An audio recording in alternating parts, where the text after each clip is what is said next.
You know what it takes to be #1. At State Farm, so do we.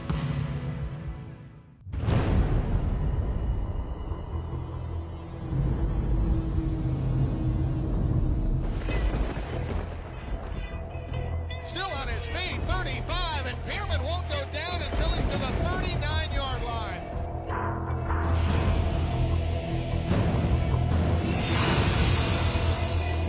Peerman busts it, 35, 30, 25, and Peerman to the 20-yard line.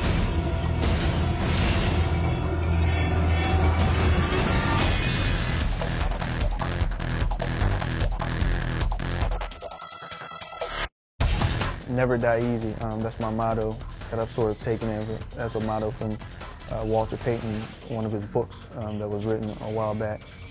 So I just sort of looked at that as a young kid, and it sort of progressed, and it's sort of become, the way I run. It was just to never die easy, never go down easy, never go down without a fight. Cedric, may not be a flashy Reggie Bush all the time, but he makes those plays when you need him to.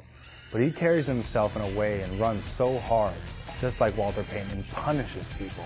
Just the way with how strong he is and how hard he is, and he never falls backwards. You'll never watch Cedric Peerman fall backwards. He's always falling forward, clawing to get just that extra inch, extra yards, whatever it takes. I'm just trying to, make that one cut and just get upfield and get as much as I can. Not trying to necessarily, every play's not going to go for a home run. But just looking for 5, 4 yards. That's a great college football running play, I think. You'll never see him flip into the end zone or do a flashy end zone dance. He'll take it, he'll drop it, he'll point to the sky, and thanks to God to have blessed him with his abilities. Go right back to the huddle and be ready for the next play.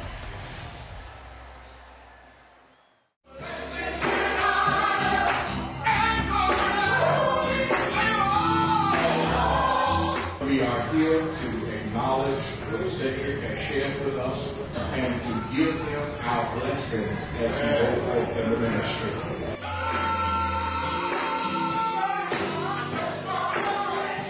And just because you think you're supposed to be a minister doesn't mean you're supposed to be a minister. It's a divine calling from God. God calls himself. He chooses you for that calling. Just like the disciples, God gave me a new assignment that would take me from the old to the new.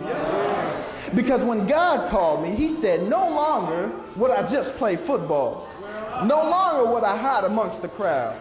No longer would I sit back and say nothing. No longer would I seek to be glorified by men.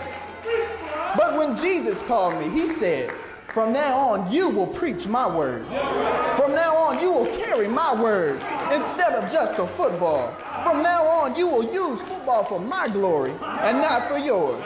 From now on, you will run for me and not for UVA. From now on, you will seek my kingdom first, and from now on, you will catch men too.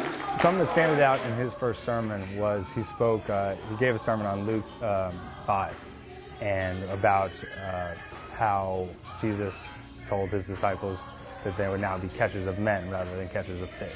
Cedric spoke a lot of how he was going to use his talents and use his football abilities to be catchers of men through Christ. And that was something that I think rang true through the whole church. I feel a great responsibility that I need to be even more focused and be even more prepared in ministry and in football.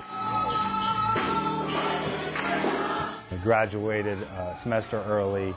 He's done everything that you can do in the outreach program. Him and I are both members of that ACE program, where we do athletes in the community through the outreach and education program. And his ability to work with these kids and be such a strong man and such a powerful man, but also be able to lower himself to bring on these kids. And he has one of the best smiles. He's always laughing.